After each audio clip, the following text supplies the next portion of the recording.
The year is 43 AD. 4 Roman legions have just landed on the Kent coast and they're pushing inland. They need a place to cross the Thames, somewhere they can build a bridge and establish supply lines back to the continent. They find it here, at the river's lowest crossing point before it widens into an estuary.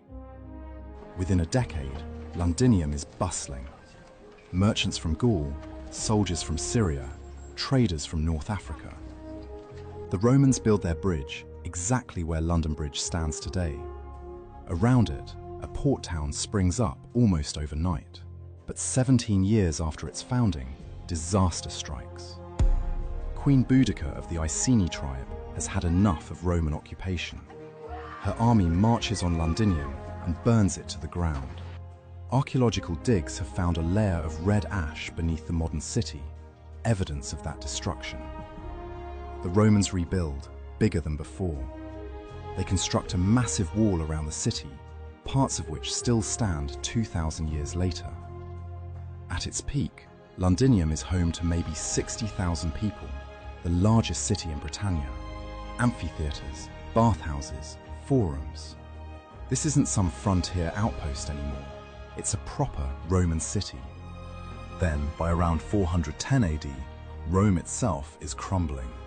Barbarian tribes are hammering the empire from all sides, and Britain is too far away, too expensive to defend. Emperor Honorius sends word, "You're on your own." The legions pull out. Without Rome, Londinium's entire economy collapses. The trade networks that brought wine from Gaul and olive oil from Spain simply stop. Roman currency becomes worthless. The merchants leave, the officials leave, the skilled craftsmen leave. Within a generation, a city of perhaps 50,000 people dwindles to a few hundred squatters living in the ruins. For the next 2 centuries, the grand buildings slowly fall apart. Roofs cave in, walls crumble, weeds push through mosaic floors. But the Thames keeps flowing, and rivers have a way of attracting new people with new ideas about what a city should be.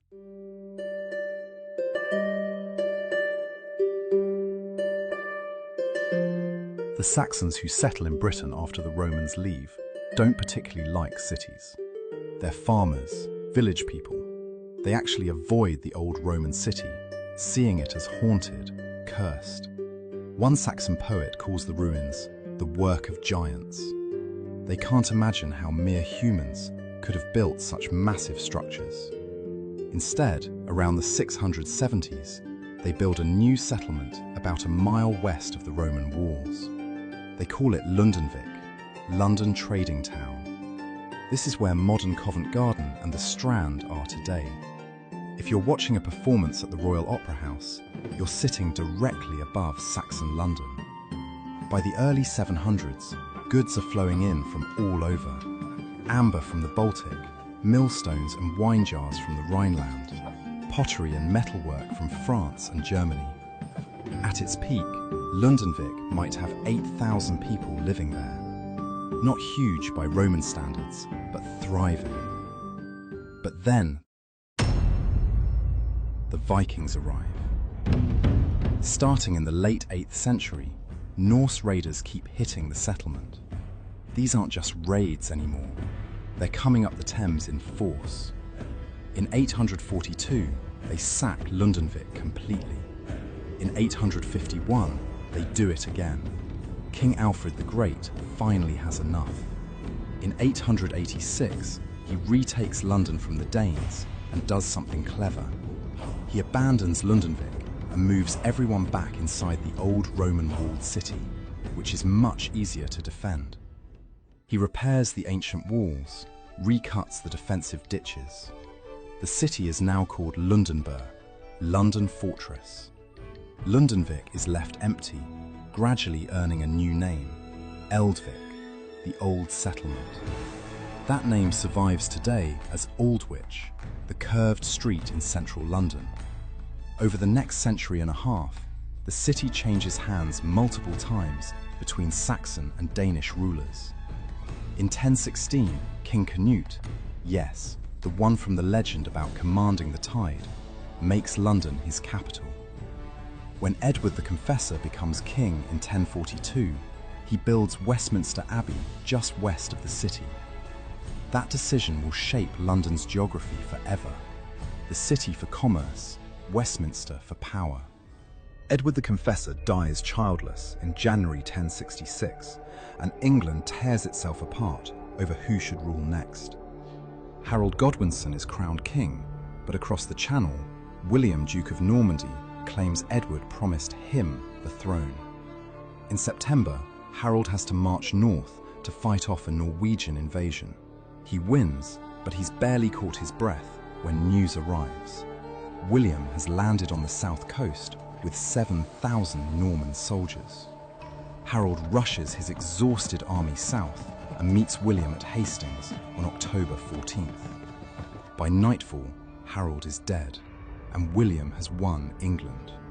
On Christmas Day 1066, he's crowned King of England at Westminster Abbey.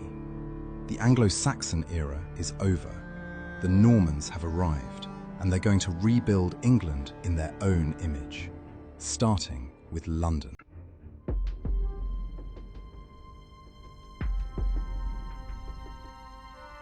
William doesn't entirely trust London's population. They supported Harold after all. So he builds not one, but 3 fortresses to keep them in line. The biggest becomes the Tower of London, which starts as a symbol of oppression and will remain a symbol of royal power for the next 1,000 years. The White Tower, its central keep, is a statement in stone, 90 feet high, walls 12 feet thick in places. It dominates the skyline, a constant reminder of who's in charge now. Medieval London is cramped, chaotic, and increasingly wealthy. By 1100, maybe 15,000 people live. The city's merchants form guilds that control trades: goldsmiths, fishmongers, drapers, merchants. These guilds become so powerful that the king has to negotiate. In 1215, when the barons force King John to sign the Magna Carta, London's support is crucial. The city extracts its own concessions: the right to elect its own mayor, freedom from arbitrary taxes. London Bridge, rebuilt in stone between 1176 and 1209, becomes a city unto itself. It takes 33 years to build. Shops and houses line both sides. The bridge has a chapel, a drawbridge, even heads of traitors displayed on spikes as a warning. For over 600 years, it's the only bridge across the Thames in London. Then, in 1348, ships arrive at London's docks carrying rats, and on those rats, fleas. And in those fleas, Yersinia pestis, the Black Death. Within 2 years, somewhere between a third and half of London's population is dead. The city that had grown to maybe 80,000 people is suddenly half empty. Entire streets are abandoned. Bodies pile up faster than they can be buried. Mass graves are dug in fields outside the city walls. The city recovers, slowly. By the late 14th century, London is growing again. But tensions are rising too. In 1381, peasants and workers march on London, demanding an end to serfdom and unfair taxes. Wat Tyler leads them. They storm the Tower, execute the Archbishop of Canterbury, burn the palace of John of Gaunt. The teenage king Richard II meets with them, makes promises. The peasants' revolt is ultimately crushed. Tyler is killed, the leaders hunted down and executed. But it terrifies the ruling class. The common people of London have discovered their power, and they won't forget it.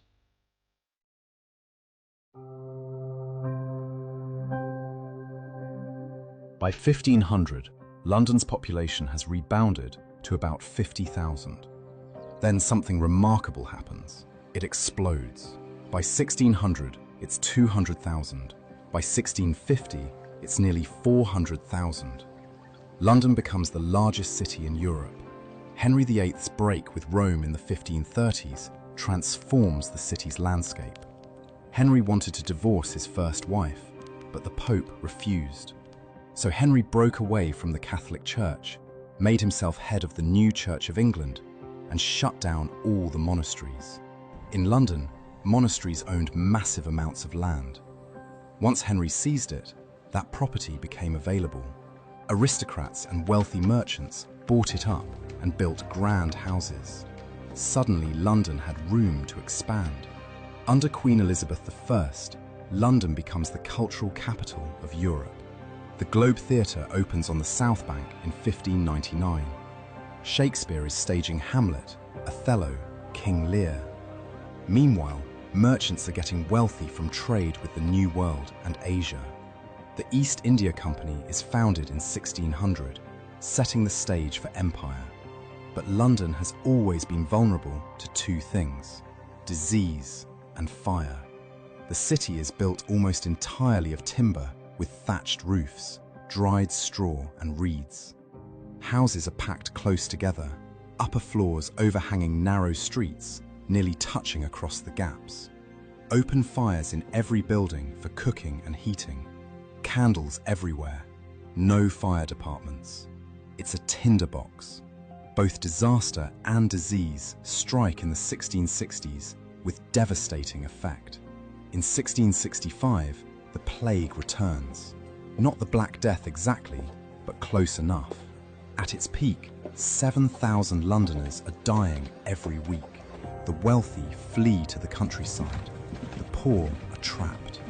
By the time it burns out, maybe 100,000 people are dead, a quarter of the city's population.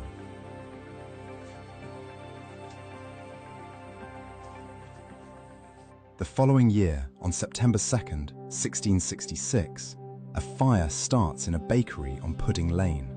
It's been a hot, dry summer. Strong winds are blowing. The fire spreads faster than anyone thought possible. For 4 days, London burns. 85% of the city within the walls is destroyed. 13,000 houses gone. 87 churches, including the old St. Paul's Cathedral. Remarkably, only about 6 people die in the fire itself, but 100,000 are left homeless. Christopher Wren sees an opportunity. He proposes a completely new city plan. Wide boulevards, classical architecture, open squares. It's an enlightened vision, and it's almost completely rejected. Property rights are too complicated, rebuilding too urgent.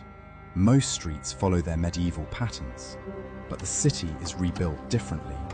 New building regulations require brick and stone instead of timber and thatch, far more resistant to fire. And Wren does get to rebuild St. Paul's Cathedral.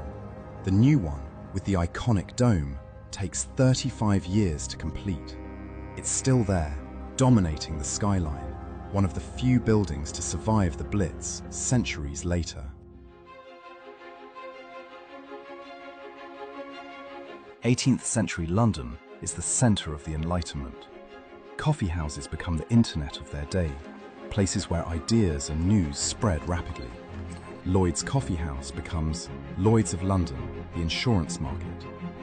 Jonathan's Coffee House becomes the London Stock Exchange. London is also becoming the capital of an empire. In 1735, Robert Walpole becomes the first Prime Minister to live at 10 Downing Street, which will remain the official residence for centuries. George III buys Buckingham House in 1761 as a private residence for his family. It will eventually become Buckingham Palace. The city is expanding physically too. Westminster Bridge opens in 1750, finally giving London a second crossing after 6 centuries with only London Bridge. Blackfriars Bridge follows in 1769. After the defeat of Napoleon in 1815, Britain is the dominant world power, and London is where the money flows. Banks, trading houses, shipping companies. Wealth is pouring in from India, the Caribbean, Africa. Then comes the Industrial Revolution, and London transforms yet again. Factories, railways, mass production. In 1801, London has just over 1 million people, By 1851, it's 2.5 million. By 1901, 6.5 million. It's the largest city in the world. The Victorians build on a scale that's hard to comprehend. Trafalgar Square is laid out in the 1840s, commemorating Nelson's victory. The Houses of Parliament and Big Ben rise in the 1850s after the old palace burns down. That iconic Gothic revival architecture defining the city's identity. In 1851, the Great Exhibition opens in Hyde Park. The Crystal Palace, a massive structure of iron and glass, showcases Britain's industrial dominance to the world. 6 million people visit. It's a moment of supreme confidence, Britain at the peak of its power. The sewage system, still in use today, built by Joseph Bazalgette after the Great Stink of 1858, when the Thames became so polluted, Parliament had to shut down. Bazalgette's sewers finally fixed the problem, channeling waste away from the river. The Underground, the world's first subway system, opening in 1863. The Tower Bridge, an engineering marvel completed in 1894. But Victorian London is also a city of brutal inequality. The rich live in Mayfair and Belgravia in extraordinary comfort. The poor are crammed into East End slums. Cholera outbreaks killed tens of thousands in the 1830s and 1840s. Entire neighbourhoods wiped out by contaminated water. It takes a doctor named John Snow proving in 1854 that cholera spreads through water, not air, before anyone fixes the problem. Crime is rampant. In 1829, Robert Peel establishes the Metropolitan Police, the first professional police force, nicknamed Bobbies after him. But the city's dark side persists. In 1888, Jack the Ripper terrorizes Whitechapel, murdering at least 5 women. He's never caught. The case becomes infamous, a symbol of Victorian London's dangerous underbelly. Charles Dickens writes about it all. The workhouses, the slums, the children working in factories. The contrast between the world's wealthiest empire and its desperate poor, all compressed into the same city.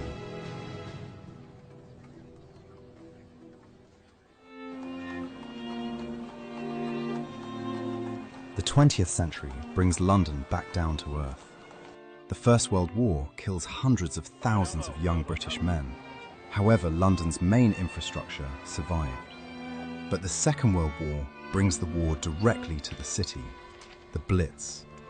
Between September 1940 and May 1941, German bombers hit London almost every night. Entire neighbourhoods are levelled. St. Paul's Cathedral miraculously survives, photographs showing it standing defiant amid the smoke and flames. By the end of the war, 1 million buildings are damaged or destroyed, and almost 500,000 souls from the UK are lost.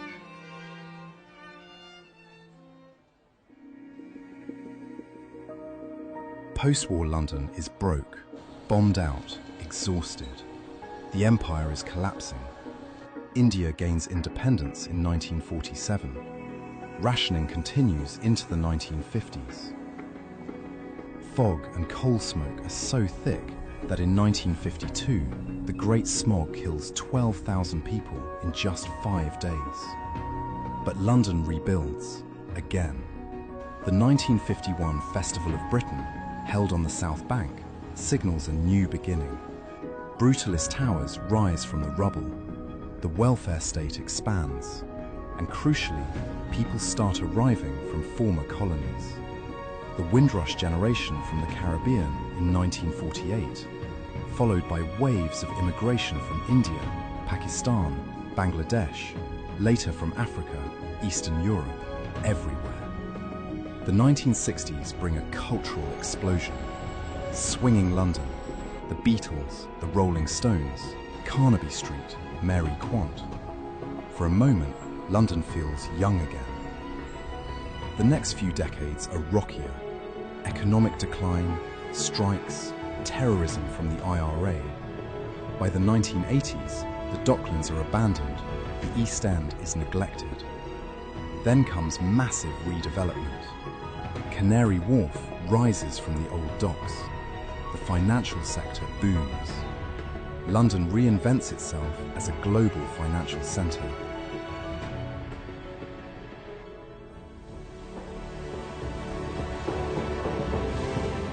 The 21st century starts with the Millennium Dome, an expensive flop that later becomes the O2 Arena.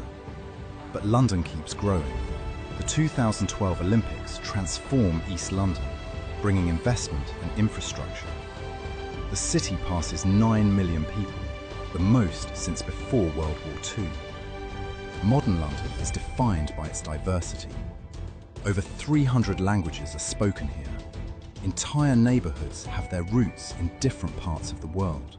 Brixton's Caribbean culture, Southall's South Asian community, Chinatown, Turkish Dalston, Polish Hammersmith. You can eat food from any country, hear music from any tradition, find a community from anywhere. The skyline keeps changing. The Shard, the Gherkin, the walkie-talkie building. Traditional architecture sits alongside glass and steel towers. It's controversial, constantly debated, but it's happening. London has survived Roman withdrawal, Viking raids, the Black Death, the Great Fire, the Blitz. Each time it rebuilds, each time it adapts, each time it pulls in new people with new ideas. That's what makes London, London. It's messy, crowded, expensive, complicated, and it's been that way for 2,000 years. Thanks for watching. Creating videos like this takes an enormous amount of research and time. It's mainly a passion project for me, piecing together thousands of years of history into one story. If you enjoyed this journey through London's evolution from Roman marshland to global metropolis, I'd really appreciate it if you'd hit the like button and subscribe for more deep dives into history. And let me know in the comments, what city would you like to see next? As always, we'll see you in the past.